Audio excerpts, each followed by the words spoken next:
Halo semua, perkenalkan nama saya Marcel. Jadi hari ini saya akan menjelaskan tentang gimana sih tubuh kita itu dapat mengatur suhu tubuh secara otomatis melalui kerjasama antara hipotalamus dengan kulit. Nah, proses ini merupakan bagian dari sistem homeostatis, yaitu kemampuan tubuh untuk menjaga kondisi internal agar tetap stabil meskipun lingkungan sekitar kita ini memiliki suhu yang berubah-ubah.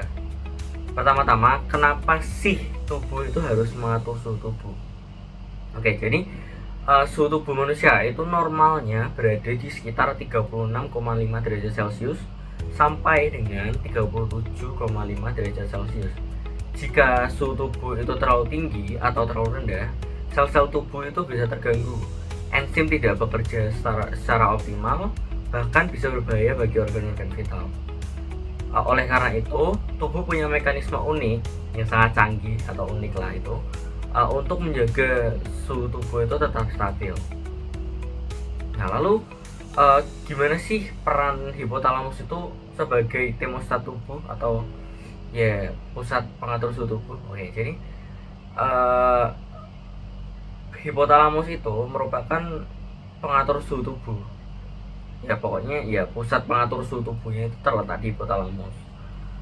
Hipotalamus itu merupakan bagian kecil dari otak yang sangat penting. Nah, hipotalamus sendiri itu bertindak seperti termostat alami. Ia menerima sinyal dari reseptor suhu tubuh yang tersebar di pokoknya suhu yang tersebar di seluruh tubuh termasuk di kulit. Nah, setelah menerima informasi ini, hipotalamus akan memutuskan apakah suhu tubuh itu perlu dinaikkan atau malah diturunkan sesuai dengan kondisi lingkungannya masing-masing. Oke. Apa sih yang terjadi jika suhu tubuh itu terlalu tinggi? Oke. Nah, ketika suhu tubuh naik, misalnya saat kita sakit, demam, terus atau kita sedang berolahraga di cuaca yang panas, nah itu dapat memicu reseptor pada kulit itu pokoknya memicu supaya mendeteksi adanya peningkatan suhu. Nah, sinyal ini akan dikirimkan ke hipotalamus. Ya seperti yang tadi fungsi yang pusat pengendali suhu tubuh itu kan ada di hipotalamus. Nah, jadi yang pertama akan terjadi adalah vasodilatasi. Pembuluh darah di bawah kulit itu akan melebar. Ini itu dapat membuat lebih banyak darah itu mengalir ke permukaan kulit sehingga panas dari tubuh bisa dilepaskan melalui kulit. Nah, selanjutnya yang kedua itu pastinya adalah keringat. Kelenjar keringat di kulit mulai aktif ketika keringat itu menguap yang menyerap panas dari tubuh dan menurunkan suhu tubuh. Oke, apa? Nah, sebaiknya gimana sih saat suhu tubuh itu terlalu rendah atau sangat dingin? Oke, nah saat suhu tubuh itu turun, seperti kita ketika ya misal berada di tempat yang sangat dingin, misal pas lagi cuaca bersalju di Jepang, itu kan lagi dingin-dinginnya, jadi reseptor pada kulit juga akan mengirimkan sinyal ke hipotalamus. Nah, selanjutnya hipotalamus akan mengaktifkan mekanisme penghangatan seperti vasokonstriksi.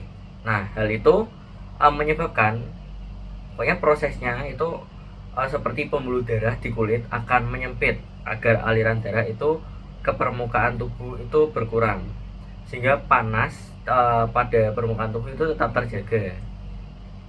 Ya pokoknya panas di tubuh itu tetap terjaga lah agar tidak lepas. Oke. Selanjutnya itu ada menggigil. Oke. Menggigil ini itu adalah otot-otot pada tubuh ini akan mulai berkontraksi cepat dan berulang. Nah, gerakan ini itu gerakan yang sangat unik di mana dengan kita bergerak seperti menggigil itu ternyata itu dapat menghasilkan panas tambahan untuk menjaga mengatur suhu tubuh. Oke. Apa sih peran kulit itu dalam proses seperti ini? Proses tentang suhu tubuh ini. Jadi kulit itu bukan hanya tempat pelepasan panas, tapi juga berperan sebagai reseptor sensori dan efektor.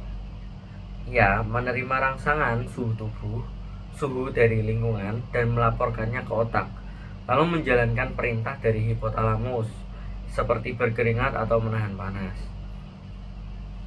Nah, lalu jadi pengaturan suhu tubuh adalah hasil kerja sama yang luar biasa antara hipotalamus dengan kulit. Nah, hipotalamus itu bertindak sebagai pengatur pusat, sedangkan kulit bertugas mengumpulkan informasi suhu dan melakukan perintah seperti beri keringat atau menggigil.